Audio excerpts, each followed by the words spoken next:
All right, my name is Clarissa, and I am doing some stretches with my grandmother here, who currently has a hip replacement on the left hip. She has it on the right hip. But what's happened is that now, because she's relied so much on the right hip, her left hip is really, really tight, and she's had to overcompensate, which to the point where she might need a hip replacement on the left side. So we're doing some stretches to just try to open her up a little bit. So the key concept when working with someone who has lower back pain and limited hip mobility is that they're going to need a nice stretch. Of course, we're going to do some strengthening exercises, which I'll show a little bit later. But what I would like to do for her, because of her mobility is a little bit limited because she is almost 8 years old, you want to just make sure that she feels comfortable. That's key in working with any client, is that putting them in a position that they feel comfortable and safe and that they trust you. So what I'm going to do now, she's laying down supine on her back. I'm going to start by having her bring her right heel towards the edge of the bed. And I'm just going to do a little gentle press with my thigh bone. She's then going to start to feel her hip flexors and her psoas minor and major start to feel a nice little stretch, and those muscles are located right above the quadricep. She'll then start to feel maybe a slight stretch right along her quad as I gently press her heel towards the corner of the bed. Now, this left side is the side that's a little bit tight and has a little limited mobility.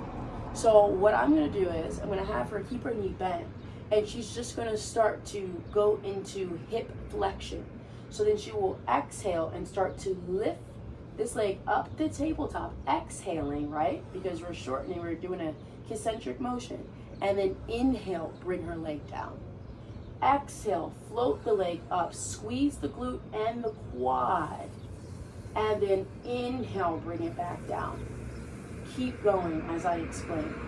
So the reason I'm having her do this exercise, and it is limited mobility as you can tell because it pains her, not pains her, but it's uncomfortable. That's the best way to describe it.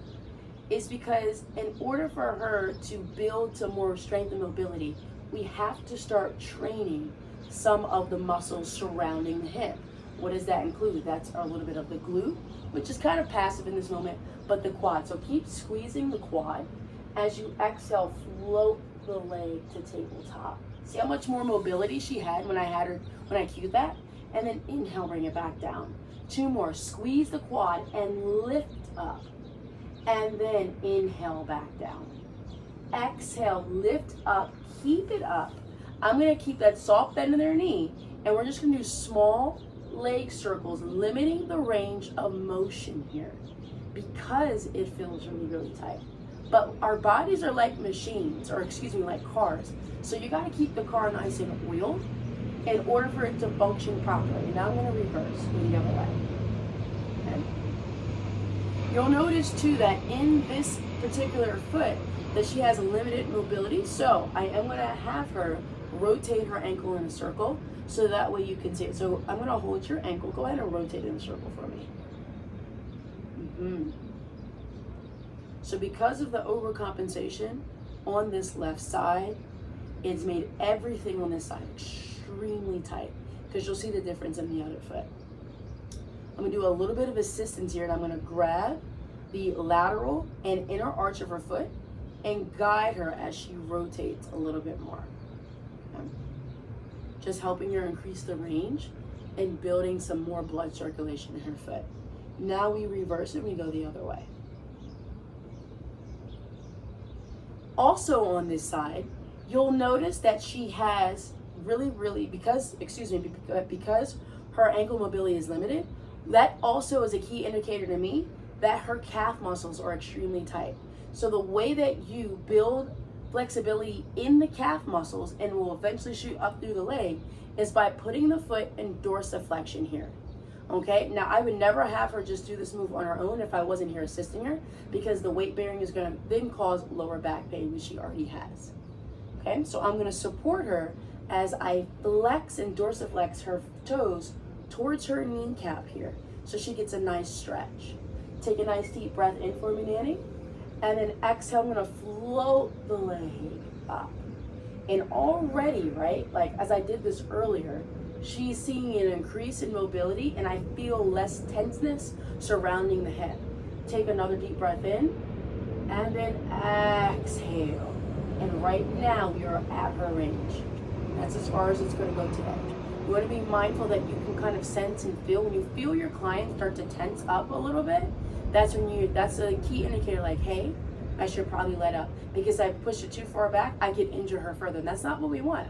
We're healers, so we want to make sure that our clients and our bodies are moving fluidly here. And just take a nice stretch. And then I know she's also suffering from some groin pain and hip flexor pain, which I mentioned earlier. So we'll then start to exhale, bend your knee as close to your hip as possible. So exhale, start to bend your knee. Bend this knee, Nanny. There you go, right there. Inhale, straighten. See that minimal motion? Exhale, bend. Inhale, straighten. So listen to the cue.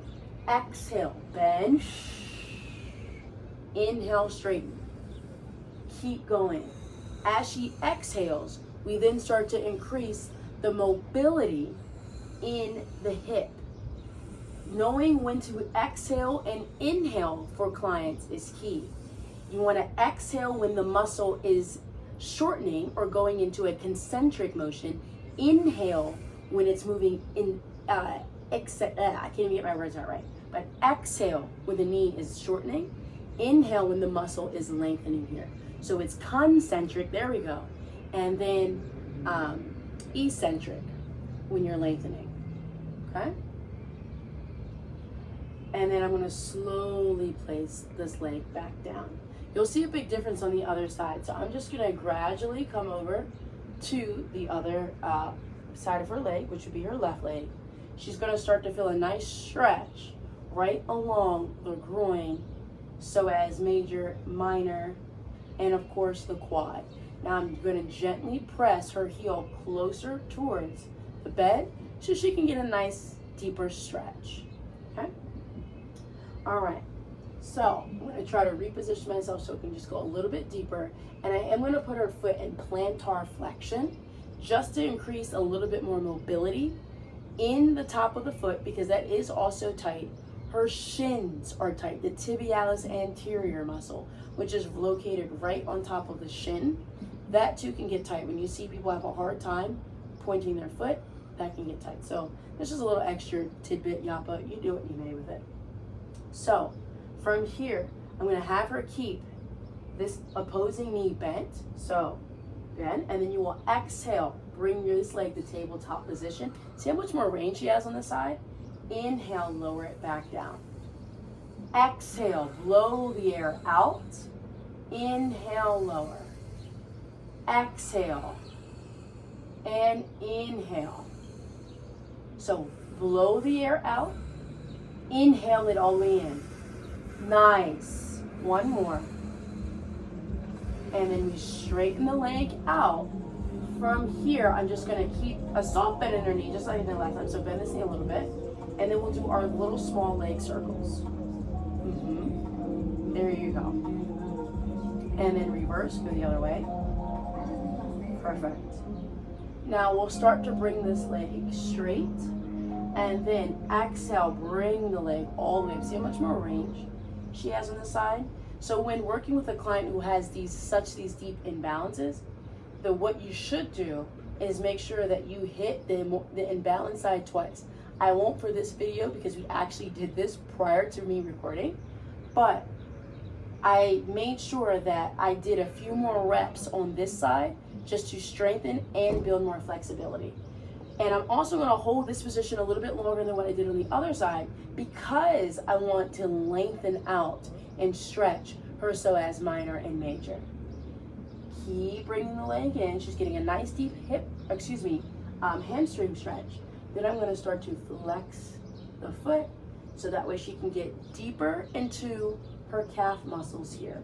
She's gonna lengthen out the soleus, the Achilles tendon, all through the back of the calf muscle here. Okay? And a little yappa, I didn't do on the other side, but you could just bend your finger and kind of just do a little minor myofascial massage just to build more mobility into the back of the calf muscle, or you could even use like a ball or something like that, just to kind of help your clients out, because I'm never going to say no to a myofascial massage, right? Okay. And then I'm going to have her point and flex her foot, and I want you guys to see here. So go ahead and flex your foot, Danny. Go ahead and bring this foot down. Yep, there you go. Point and flex. Of course, the phone's ringing. One more time. Good. It's okay. And then rotate your ankle in a circle. Just the ankle. See how much more range this one has? And in reverse, go the other way. And just so we're even, I'm just gonna go ahead and just assist her, because I do still see a limited range of motion in her ankle, but I do want, and I'm gonna reverse it now. I do wanna just kind of keep that nice and mobile, okay? Now, go ahead and bend your knee, okay? If I had the toe corrector, she has bunions, so I would then do some toe corrector work for her. But other than that, I'm gonna go ahead and put her leg down, and she is all set. There's just a little mini thing that I would do for a person who might be potentially be bedridden, may or may not feel comfortable going to a Pilates studio, and they just want a couple of home exercises to do at home. And some of these things she will need assistance with, and my uncle and my dad are able to come up here a little bit often, but some of these things she can do on her own, like bringing her knee towards her hip, and just working on the flexion and extension of the hip, pulling the knee in towards the chest while lying down flat. I would suggest that maybe she grab a towel or a belt underneath her foot to help assist her so she can get a deeper stretch. But again, those are some of the things that you can do. And so I hope that you enjoyed it, and until next time, thank you so much, Nanny.